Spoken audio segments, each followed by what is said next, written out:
हाँ फ्रेंड्स, ये आपका एक बहुत अच्छा क्वेश्चन आया है 2025 के नीट में, और जिसका आंसर बहुत से स्टूडेंट ने गलत दिया है।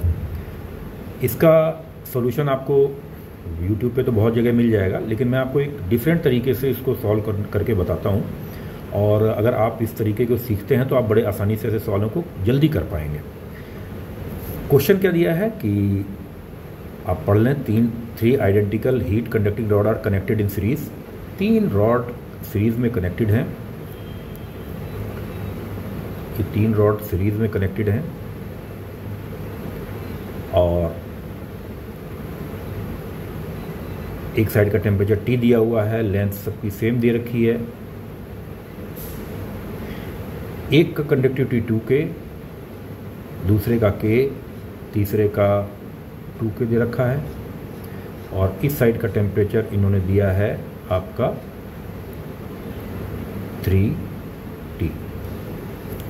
तो फ्रेंड्स, मैं आपको ये बता दूं कि अगर आप जानते हैं कि कंडक्टिविटी और रेजिस्टेंस में फ़र्क होता है इन्वर्स का, तो अगर इसकी कंडक्टिविटी डबल है तो इसका रेजिस्टेंस कम होना चाहिए, इसका रेजिस्टेंस ज़्यादा होना चाहिए, इसका भी रेजिस्टेंस कम होना चाहिए। यानी मैं अपने पास से क्या करता हूं, अपने पास से इसके रेजिस्टेंस को मैं R मान लेता हूं, तो इसके रेजिस्टेंस को मुझे 2R मानना पड़ेगा, क्योंकि कंडक्टिविटी आधी है तो रेजिस्टेंस डबल होगा, यानी 2R, और यहाँ पर रेजिस्टेंस R मान लिया।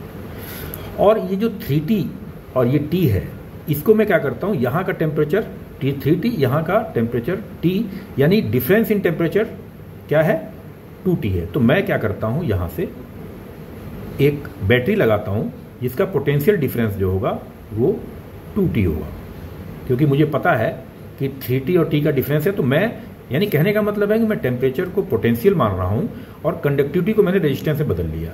तो अब इसका पोटेंशियल डिफरेंस हो गया 2T। करंट कितनी फ्लो होगी, करंट फ्लो होगी I इज इक्वल टू, आपको पता है I is equal to V/R होता है, यानी कि 2T बाई रेजिस्टेंस हो जाएगा आपका टोटल मिला के 4R। ये करंट फ्लो होगी इसमें। अब करंट फ्लो होगी और हमें देखना है, हम इस पॉइंट से इस पॉइंट की तरफ चल रहे हैं, इस पॉइंट से पकड़े हैं, इस पॉइंट की तरफ चल रहे हैं। इसका पोटेंशियल 3T है और यहाँ पे पोटेंशियल डिफरेंस 2T है।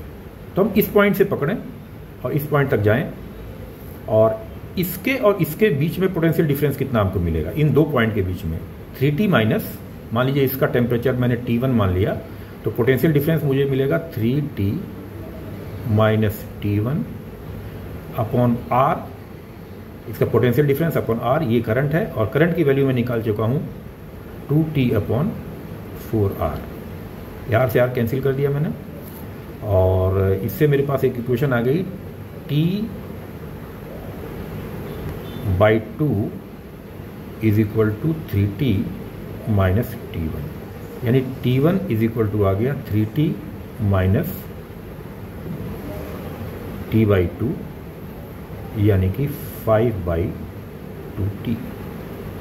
यानी इसका टेम्परेचर मैंने निकाल लिया, T1 मेरे पास निकल गया। अब मैं इस दूसरे टेम्परेचर यानी T2 को निकालूंगा, ठीक उसी तरीके से जिस तरीके से मैंने निकाला था। यहां पर आप देखें, इसका टेम्परेचर T2 मान लिया, इसका टेम्परेचर T है, तो पोटेंशियल डिफरेंस कितना हो जाएगा, T2 minus T upon resistance है R is equal to current होगी, और करंट मैंने निकाला है T upon 2R, T upon 2R, ये बराबर T अपॉन 2R है।